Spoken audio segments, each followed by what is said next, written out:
একটা দীর্ঘ সময়ের একটা সম্পর্ক, একটা ভালোবাসার সম্পর্ক, সেই সম্পর্ক হঠাৎ করে এক নিমিষেই ফুরিয়ে গেল। তো এরকম একটা সিচুয়েশনে এই যে দুজন পার্টনার, তার একজনের অবস্থা খুবই শোচনীয় হয়, আর একজন হয়তো বা নতুন কাউকে পেয়ে হয়তো বা হ্যাপি থাকে।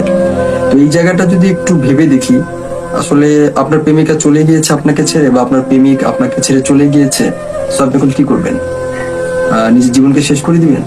সুইসাইড করবেন? এটা আসলে কোনো ডিসিশন না।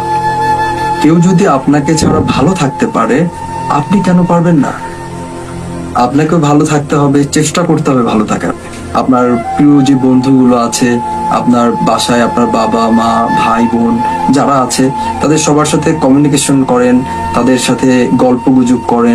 পুরোনো যে জায়গাগুলো আছে, যে জায়গাগুলো এক সময় আপনি প্রচুর আড্ডা দিতেন, প্রচুর টাইম স্পেন্ড করতেন, সেই জায়গাগুলোতে আবার ফিরে যান, আবার নিজেকে নতুন করে আবিষ্কার করেন। আপনি তো সেই মানুষটা, যে মানুষটা আজ থেকে অনেক বছর আগে নতুন করে জীবনে চলার পথ শুরু করেছিলেন। আজ অথবা এই সম্পর্কের ইতি হয়েছে, কিন্তু নতুন কোন একটা সম্পর্ক হয়তো সূর্য হয়েছে। কথায় বলে শেষ থেকেই শুরু হয়। তো শেষ থেকেই যদি শুরু হয়, তাহলে আসলে শুরুর কোনো শেষ নেই।